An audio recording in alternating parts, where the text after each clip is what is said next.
one of the greater purposes of this outcome, at least in how it relates to Dr. Fauci's interest in it, is from another piece of news that came out yesterday with it potentially becoming authorized for emergency use by the FDA either today or in the coming days, maybe hours from now, who knows when, but it sounds like that is something they are interested in doing. Do you have any thoughts on what that could mean for us? Well, my phone just buzzed. Maybe it just happened, but I'm just kidding. Well, it did, but it's going to mean a lot of different things. Who knows what it means from, honestly, a cost standpoint is one thing I would think about. Redefining the standard of care quite quickly. Like, even if it's not appropriate for everybody, it's essentially, in a way, it won't matter. There's going to be this, once the horse is out of the barn, we're going to have to manage everything based upon what people are going to see as a new standard. And that also has implications for clinical trials going forward. Like, if you're in a Remdesivir clinical trial and you might be randomized to placebo, are you going to, enroll in that now? I have a feeling very few people will, and maybe IRBs will not be doing it either. But that's not the only drug being studied. Aside from it, there's these IL-6 blockers and other things, that work on the immune system.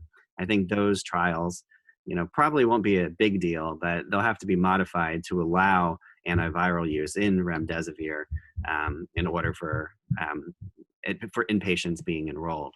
So it's going to mean a lot of different things. And who knows? Now it's been for our institution, our major way of treating patients with COVID-19 has been through enrollment in clinical trials.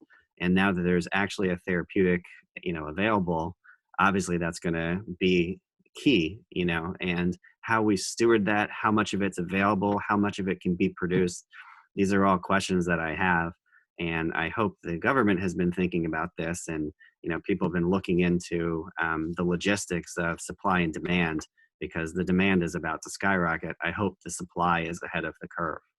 So we'll see. But I will agree, for all the questions that it brings up, it is nice to have a positive result in a study of COVID, period. And I don't want to lose focus on that. This is not hydroxychloroquine.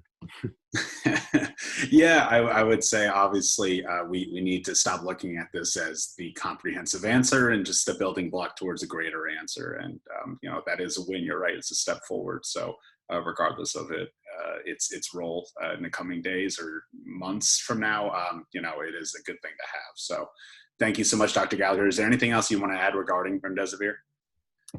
You know what? Let's see what the next couple days bring, right? So, I'm really excited to see the rest of the results from NIAID. I don't know how fast that's going to be coming.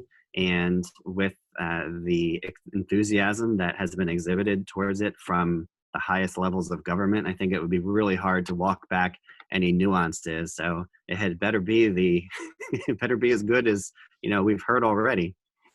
Yeah, I can't get more touted, it seems. So I guess just wait for that phone alert that we're all going to get within a few days telling us it's go time. So thank you so much for sharing your insight with us, Dr. Gallagher, and your time, and stay in touch.